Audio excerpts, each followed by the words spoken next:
एक तुंगभद्रा नाम का नदी था। तुंगभद्रा नदी के किनारे एक गांव था। उस गांव में बहुत ही ज्ञानी और विख्यात पंडित जी रहते थे। उन पंडित जी का नाम था आत्मदेव, पंडित आत्मदेव मिश्रा। पंडित आत्मदेव शर्मा बहुत ही ज्ञानी पंडित थे और अत्यंत तपस्वी थे, धर्मात्मा थे, शास्त्र के प्रति निष्ठावान थे। और उनकी एक पत्नी थी, बड़ा ही सुंदर थी, जिसका नाम था धुंधली, जो धुंधकारी की माता थी।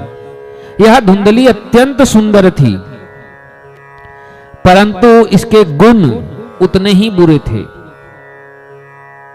जितना यह सुंदर, जिस प्रकार से मिर्ची जितनी दिखने में सुंदर और जितना अच्छा होता है, जब हरा रहे तो बड़ा सुंदर दिखता है, पर वह अंदर से उतना ही तीखा होता है। उसी प्रकार से धुंधली थी कि ऊपर से तो बड़ा ही सुंदर और सदोगुनी दिखती थी, अंदर से उतनी ही झगड़ाली थी। कथा आता है कि यह महा झगड़ाली थी, बहुत ज्यादा लड़ने झगड़ने वाली थी। इनकी खाना भी तब पचता जब अगल बगल पड़ोस में किसी से लड़ लेते। कलह प्रिया, इनके लिए श्लोक आया है, कलह प्रिया। ये कलहों को प्रिय करने वाली थी। इनके लिए कलह बहुत प्रिय था। ये लड़ाई झगड़े को बड़ा प्रिय मानती थी। हर छोटी बात में भिड़ जाने का इनका भयंकर गुण था। लेकिन आत्मदेव उतने सीधे,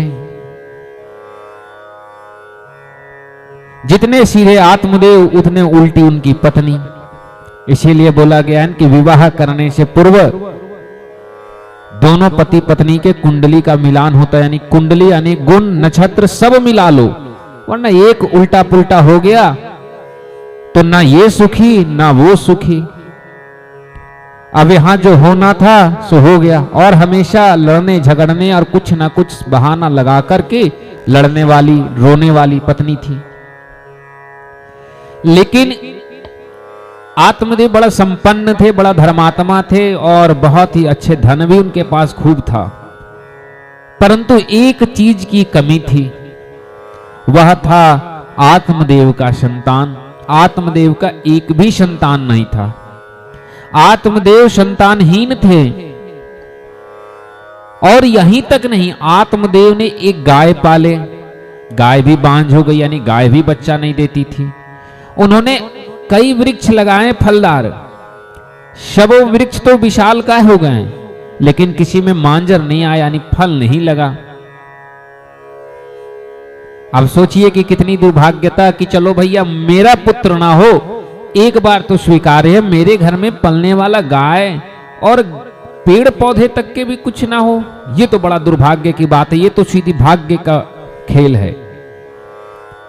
आत्मदेव एक दिन बड़ा पुत्र को ले चिंतित हो एक वन में जाकर के रोने लगे। जब वह रोने लगे तो एक संत बगल से पार हो रहे थे।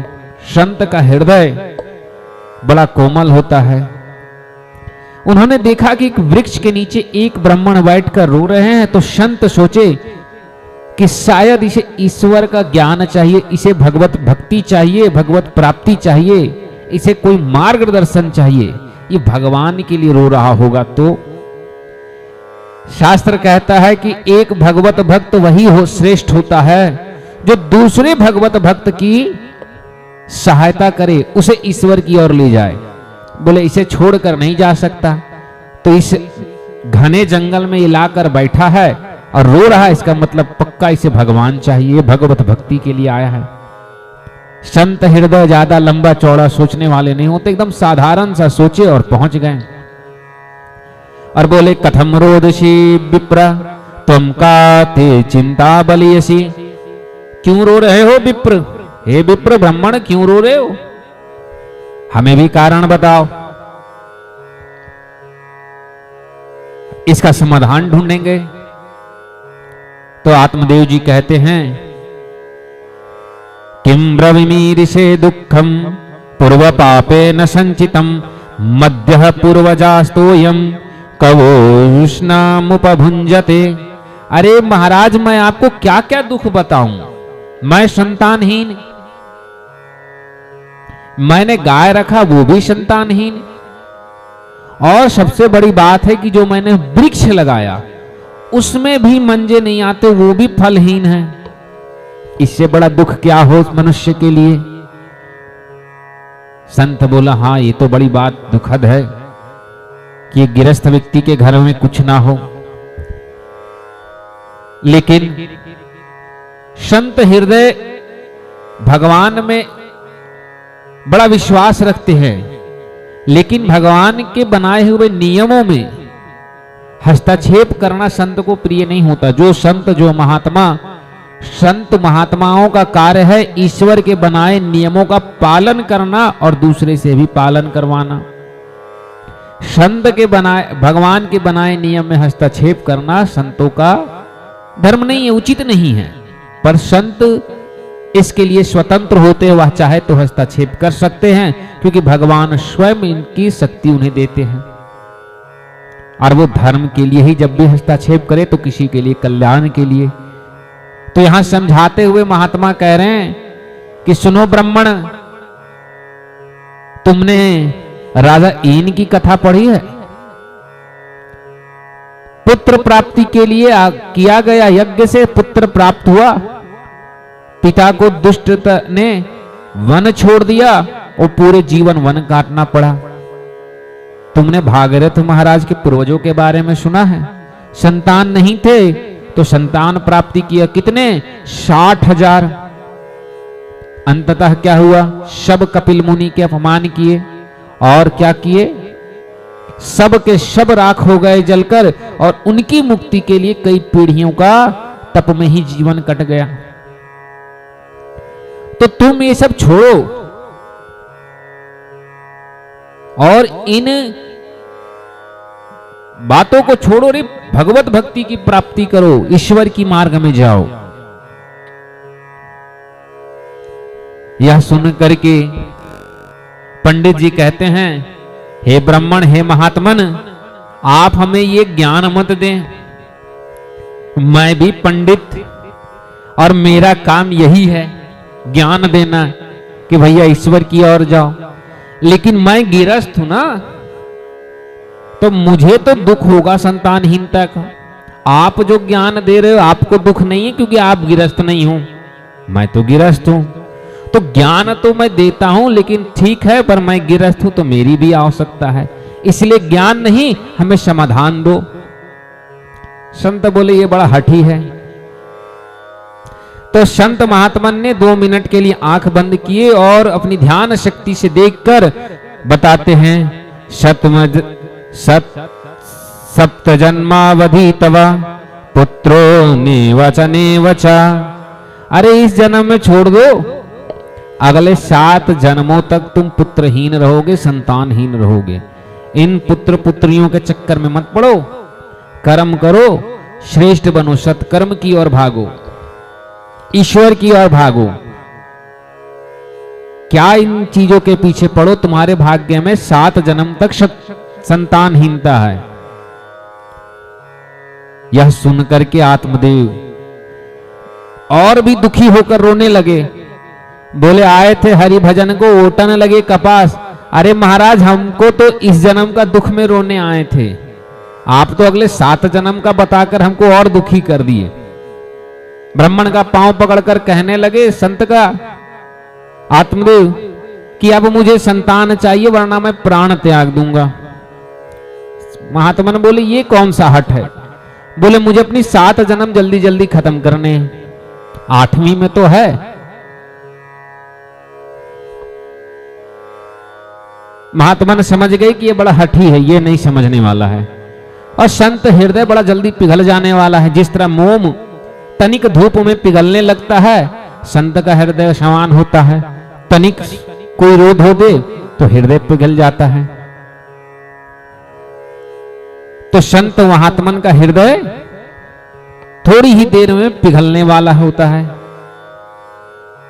अब संत महात्मा थे, उनका हृदय पिघल गया और उन्हें बोले, इदम भक्ष्या पत्नया त्वं तत्त पुत्रो भविष्यति।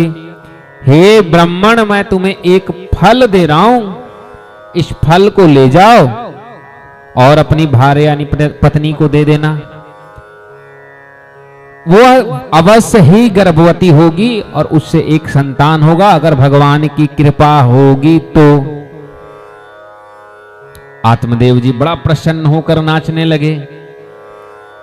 बड़ा सुंदर यहां पे भाव उत्पन्न होता है कि गौर से सुनिएगा इस दो लाइन को। कह रहे हैं वह जब नाचने लगे तो संत को पूछते नाचते नाचते, तो प्रभु फल तो दे दिया, कुछ नियम वगैरह है? संत बोले हाँ है। बोले क्या? बोले पवित्रता रहना चाहिए जब तक संतान पेट में हो, लड़ना झगड़ना नहीं है। शुद्र प्रवृत्ति अर्थात नीचता, किसी से छीन लेना, अपनी ये दुष्ट बुद्धि ये छोड़ दो। कब? जब तक संतान गर्भ में है, वरना संतान भी वैसा हो जाएगा। आत्मदेव संतान की प्राप्ति में ऐसा नाच रहे थे, बस पीछे से बोलते गए, ठीक है ठीक है, सब पालन होगा, ठीक है। और नाचते नाचते आए और पत्नी को दे दिए। बस यही ध्यान दीजिएगा कि जब मनुष्य को कुछ ना हो और उसे अचानक मिल जाता है तो वह क्या हो जाता? उसमें पागल हो जाता। आप देखिएगा, कहावत है ना कि जो लोग खानदानी अमीर होते हैं उनके धन नहीं, उनका व्यवहार दुनिया के सामने उनको दर्शाता है। और जो भी नए नए अमीर बने हैं ना, जिनके बाप दादा भीख मांगते थे, बेटा अचानक 10 करोड़ 5 करोड़ 50 लाख रुपए कमा लिए ठेका उका लेकर के, उसका देखिएगा सर से पांव तक सोना चांदी लटका रहेगा। क्यों? ये खानदानी अमीर नहीं है, बस इनके सोना इनके शरीर पर दर्शेगा। तो जिनके संतान नहीं थे तो वो संतान की महत्वता नहीं जानता था। अचानक संतान मिल गया, जैसे ही संतान मिला वह ऐसे पागल हो गए। आत्मदेव जैसा श्रेष्ठ ज्ञानी ब्राह्मण, यहां शब्द देखिएगा, आत्मदेव को श्रेष्ठ ज्ञानी ब्राह्मण बताए। ऐसे ज्ञानी ब्राह्मण भी जब अचानक सुख मिला तो कैसे पागल हो गए। उन्होंने कुछ नहीं सोचा, उन्हें यह तक नहीं पता था कि मेरी पत्नी मेरे वश में नहीं है। ऐसी लड़ाकिन पत्नी क्या मेरी बात को मानेगी? परंतु उन्होंने ऐसा नहीं सोचा। बोले ले तू खा ले।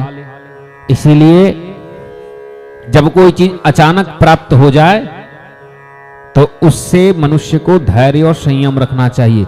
इसीलिए शास्त्र में कहा गया है, शनह शनह धीमी धीमी गति से धन और सुख आनी चाहिए। स्नेह शन एकदम धीमी धीमी। अचानक धन की, सुख की, पुत्र की प्राप्ति हो जाए तो इंसान पागल हो जाएगा।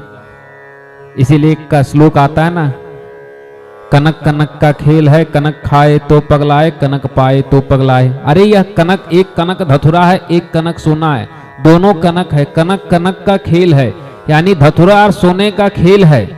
एक को खाकर पगला जाता है, एक को पाकर पगला जाते हो। इसलिए शराब में नशा है तो धन का भी नशा है, सुख का भी नशा है। इसीलिए इन्हें अचानक नहीं आना चाहिए, स्नेह स्नेह धीमी धीमी आनी चाहिए। आत्मदेव बड़ा प्रसन्न अपनी पत्नी को ला के दिए। बोले लो धुंधली, तुझे खा ले। बोले क्या? बोले देख ऐसे से मैं गया था, एक संत महात्मन के पांव पकड़ा, और संत का जब मैं पांव पकड़ा तो संत ने ये फल दिए, तो इसे तू खा ले, हमारे यहां 9 महीने बाद एक पुत्र हो जाएगा। इस बात को सुन धुंधली बोली ठीक ठीक ठीक, मैं खा लूंगी, अभी मैं नहाई नहीं हूं, आप जाइए पूजा पाठ कीजिए, गांव में भ्रमण कीजिए, मैं नहा धोआ कर इसे खा लूंगी। आत्मदेव वहां से निकल गए, बड़ा सीधे साधे पत्नी की बात माने और पूरे गांव में घूमने लगे। याद रखिएगा, सीधे लोग दुष्टों की जाल में जल्दी फंसते हैं, इसलिए ज्यादा सीधा नहीं होना चाहिए। ये दुष्ट सीधा साधा थे, गांव में निकल कर घूमने लगे, गांव में भ्रमण कर सबको बताने लगे कि 9 महीना के बाद पुत्र पुत्र समन्विता, हमारे यहां भी पुत्र पुत्र सब आने लगेंगे, अब हमारा भी घर चलने लगेगा। अरे हमारे घर में भी बच्चे तोतले बोलेंगे कि पापा तिदल दयो। बड़ा प्रसन्न होकर के सबको कथा सुनाने लगे। अरे भैया ऐसे ऐसे मैं जंगल गया, वन गया, रोया, संत महात्मा दिए, लेकिन कोई व्यक्ति के जीवन में अगर दुष्ट का प्रवेश हो जाए तो वह कितना भी कुछ कर ले, सुख तनिक ही देर रह सकती है। वह ब्राह्मण बड़ा ही इस गांव में अगल बगल सबको सुना रहे थे। इधर धुंधकारी आई और फल को हाथ में लेकर सोचने लगी। क्या सोचने लगी कि ये पता नहीं किस ढोंगी पाखंडी ने दिया हो, क्या पता उस संत ने जब यह दिया हो तो कोई मंत्र फूंक दिया हो गलत सलत, इसलिए इसे नहीं खाएंगे।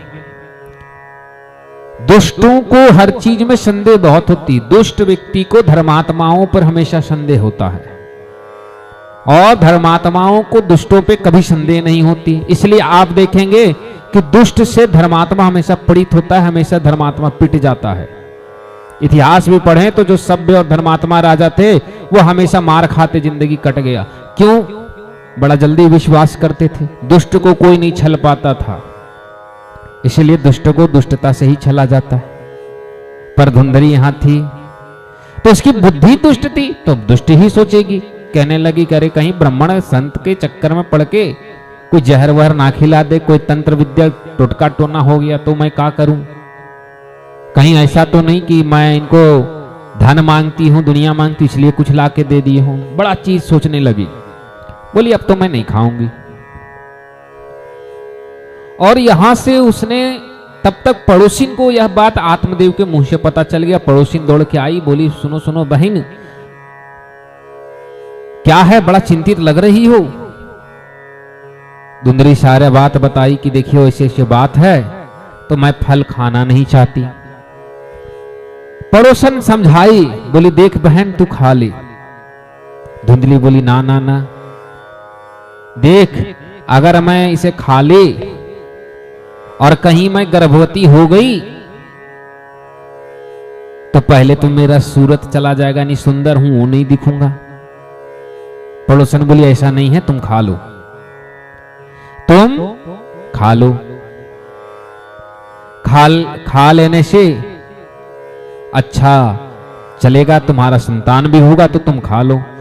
धुंधली बोली ना, मैं तो ना खाऊंगी।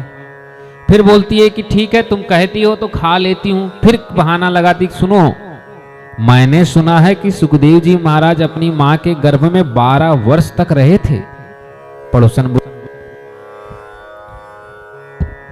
पड़ोसन बोली हाँ ये बात भी सही है कि गोकर्ण जी महाराज 12 वर्ष तक रहे थे। ये सुखदेव जी महाराज, कहीं ऐसा तो नहीं कि मेरा गर्भ में पलने वाला बच्चा भी 2-4 साल रह जाए, बड़ा दिक्कत होगा और फिर मैं घर का काम कैसे करूंगी।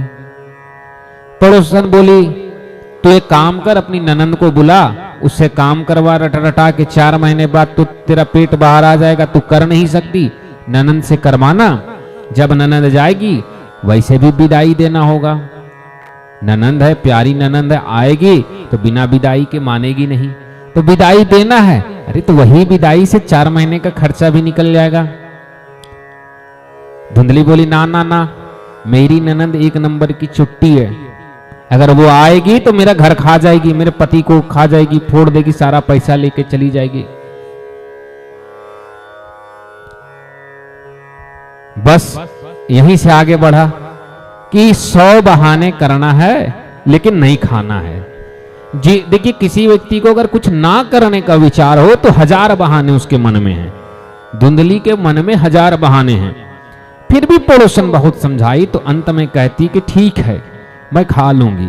फिर अचानक कहती अगर मैं खा ली और कल को भूकंप आ गए हो, तू लोग तो सब अपना अपना घर छोड़ के भागोगी, मैं कैसे भागूंगी, मेरे पेट में बच्चा रहेगा, मैं तो दब के मर जाऊंगी। ना ना बाबा ना, मैं तो ना खाऊंगी, मैं तो दब के मर जाऊंगी, तू लोग भाग जाओगी।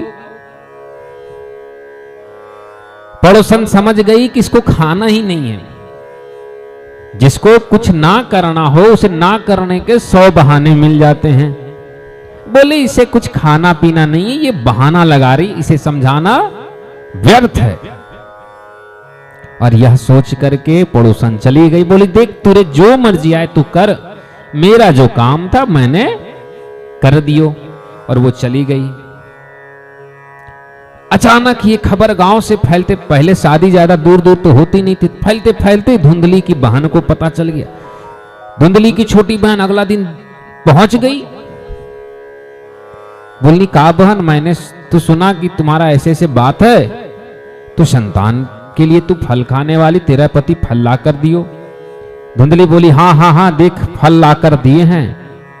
तो उसकी बहन बोली सुन, तू खाना मत। धुंधली की जैसी बहन, राम मिलाए जोड़ी, एक अंधा एक कोढ़ी। तो जैसी बड़ी बहन दुष्ट, छोटी महादुष्ट। छोटी भी वही विचार वाली थी, बोली तू खइयो मत। उसके मन में था कि अगर इस खा ली और अपना संतान हो गया तो ये जो सारा संपत्ति है या इसका खुद का बेटा का हो जाएगा। और इसका खुद का 6-7 बच्चे थे, तो बोल इसके मन में था कि मैं अपना कोई एक संतान दे दूंगा, एक पुत्र दे दूंगी, सारा संपत्ति उसके नाम पे कर देगी, सारा कुछ उसका हो जाएगा। यह सोच उसकी छोटी बहन का था। दुष्ट की बहन थी तो दुष्ट तो थी ही, ऐसा नहीं कि हर परिवार में हर कोई दुष्ट होता है, लेकिन यहां दोनों दुष्ट थी। छोटी बहन कहती ना ना ना, अरे ये तो पड़ोसी है, तुमसे जलती है, ये तो सोचती है कि तू गर्भवती हो तो तू जो लड़ी है उसके बदले 4 डंडा लाके पीट लूं, फिर तू लड़ेगी कैसे। पड़ोसन के बात ना मानियो, पड़ोसन दुष्ट है। अगर कहीं तुमसे कल लड़ाई हुआ, अभी ये नहीं सकती है, कल को डंडा लेके खड़ा हो जाएगी दरवाजा पर कि तू निकल, तुमको मारूंगी।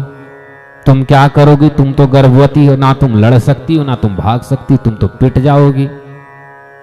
धुंधली बोली ये भी बात सही है। छोटी बहन बहुत कुछ समझाई, बोली सुन मेरी बात को सुन, तू ये फल मुझे दे दे या तो ये गाय को खिला दे। देख तेरे घर में गाय बच्चा नहीं दे रही, तू उसको खिला दे, टेस्ट हो जाएगा। यानी कोई जादू टोना मंत्र हुआ होगा तो गाय मरेगी, गाय को जो होगा, तू ये फल गाय को खिला दे। और मैं अभी गर्भवती हूं, तुझे ये संतान मैं दे दूंगी। तू अपने पति से कह दियो कि मैं काम धाम ना करूंगी, गांव में बाहर नहीं निकलूंगी, मैं गर्भवती हूं, बस तू इतना करियो। छोटी बहन को बोली धुंधली कि कहीं मेरा पति समझ गया तो। बोली तू कुछ पैसा दे, बाकी मैं समझ लूंगी। धुंधली कुछ धन ला करके अपनी छोटी बहन को दी। छोटी बहन वहां से चली गई। इधर धुंधली 9 महीने तक कमरे में बंद, ज्यादा किसी से मिलती जुलती नहीं, आत्मदेव से सारा काम करवाती। कुछ समय बीतने के पश्चात छोटी बहन के गर्भ से एक संतान जन्म लिया, पुत्र ही था। वह पुत्र लाकर के संयोगवश पुत्र हुआ, तो उस पुत्र को लाकर धुंधली के गोद में दे दी और धुंधली को बोली ले इसे आत्मदेव को दिखा देना कि मेरा पुत्र हुआ। धुंधली रात को 2 बजे गई और आत्मदेव को जगाई कि उठिए उठिए उठिए, मैं मां बन गई, ये रहा आपका पुत्र। देखिए जब किसी का संतान हो तो प्रसूति स्त्री देखकर पता चल जाता है, लेकिन आत्मदेव कितने सीधा साधा थे, कितनी पत्नी पर विश्वास रखते थे कि उन्होंने यह ध्यान ही नहीं दिए पुत्र प्रेम में कि यह पुत्र मेरा है या नहीं है। सोच कर देखिए कि जब मनुष्य को अचानक धन या कुछ प्राप्त होता है तो कैसे प्राप्त हो रहा है, इससे उसे कोई मतलब नहीं, बस मुझे चाहिए तो चाहिए। इसीलिए शास्त्र कहता है कि जो मनुष्य हठी होता है वह अपने हठ के साथ साथ में अपने विनाश को भी निश्चित कर लेता है। इसलिए हठ में नहीं बैठना चाहिए। आत्मदेव संतान के हठ में थे, आज इतने हठी हो गए कि जब हाथ में संतान आया तो वह यह भी नहीं देख पाए कि यह जो है सो झूठ बोल रही। कम से कम एक नजर पत्नी को देखें कि यह प्रसूति थी, देखें भी तो देख के लगता है, लेकिन वो हम समझे नहीं। पुत्र प्रेम के पागल हो गए थे। उन्होंने पुत्र को लिए और नाचना बजाना शुरू कर दिए। पूरे गांव में ढिंढोरा फूट गया कि आत्मदेव के घर में पुत्र हुआ है। पूरी पकवान छनने लगे, गांव में बंटने लगे। इधर उस फल को गाय को खिला दी थी धुंधली ने, तो उस गाय ने 3 माह के पश्चात एक सुंदर पुत्र को जन्म दिए। सर्वांग सुंदरम दिव्यम निर्मलम कनक प्रधम। अरे वो कनक प्रभम जब मान लीजिए इतने सुंदर थे और ऐसी तेज थी गौकर्ण जी महाराज के शरीर में, उस बालक के शरीर में जो गाय से जन्म लिया, कि सूर्य के समान तेज, ऐसी चमकदार तेज कि कोई तपस्वी हो। गौ का संतान था, जिस गौ माता की पूजा साक्षात भगवान कृष्ण चरण वंदना किया करते थे। कृष्ण कहते हैं कि गौ पूजन श्रेष्ठ पूजा होता है। ऐसे जिसकी पूजा स्वयं केशव माधव करते हो, वैसी गौ का संतान कैसा होगा समझ लीजिए। स्वयं कृष्ण की भांति तेज लेकर के उत्पन्न हुए गौकर्ण जी महाराज, तपस्वी ज्ञानी। इधर नामांक, इधर सबका नाम रखने का प्रक्रिया शुरू हुआ। तो गाय के पुत्र गौकर्ण जी महाराज थे, तो उनके दोनों जो ये कान है ये गाय का था और पूरा शरीर इंसान का। यह देख करके आत्मदेव जी महाराज सारे पंडितों को बुलाएं और बोले कि यह गाय से जन्म लिए हैं और इनके दोनों कान गाय के हैं, इसलिए इनका नाम गौकर्ण, जो गाय के कान है इसलिए गौकर्ण होगा। तभी उधर से अपने पुत्र की बारी आई कि चलो अब इस पुत्र की नाम मांग किया जाए। तो जैसे ही कुंडली तुंडली खुला, बोले सब रद्दी के ढेर में जाए, धुंधली कूद पड़ी। देखिएगा जो लोग दुष्ट प्रवृत्ति के होते हैं, कुछ लोगों को आगे कूदने की आदत होती। बोली ये पुत्र मेरा 9 महीने मैंने गर्भ में रखा और तुम इसका नाम रखोगे अपने नाम पे या देवी देवताओं के नाम पे? नाम का विचार चल रहा था कि किसी भगवान के नाम पे होगा या आत्मदेव अपने नाम पे रखेंगे। ऐसे ही जैसे यह बात चला, धुंधली बोली ना हम ये सब ना सुनने वाले, मेरा चलेगा भैया, घर मेरा, बेटा मेरा, तुम कौन? खाओ पिए हाथ धो निकल लेने वाले ये पंडित लोग, ये कौन नाम रखेंगे?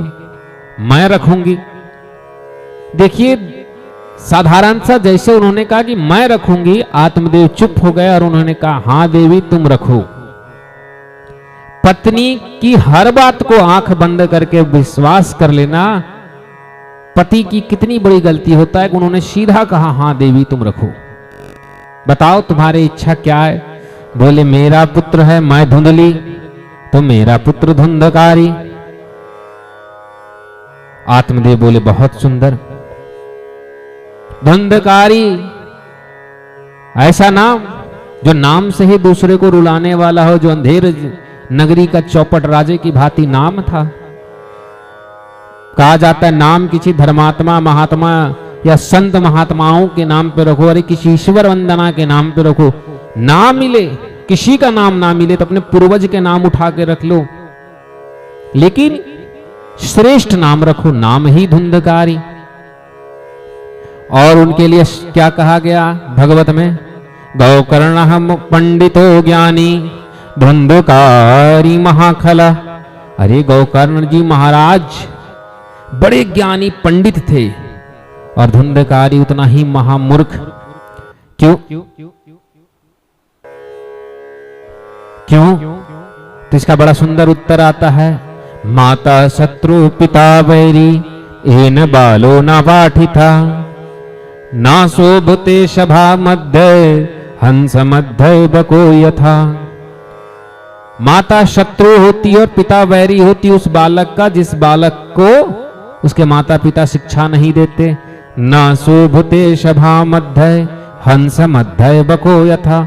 हंसों के मधा में जैसे बकुला नहीं शोभ सकता है सभा में, वैसे पंडितों और ज्ञानियों के सभा में मूर्ख नहीं शोभा देता।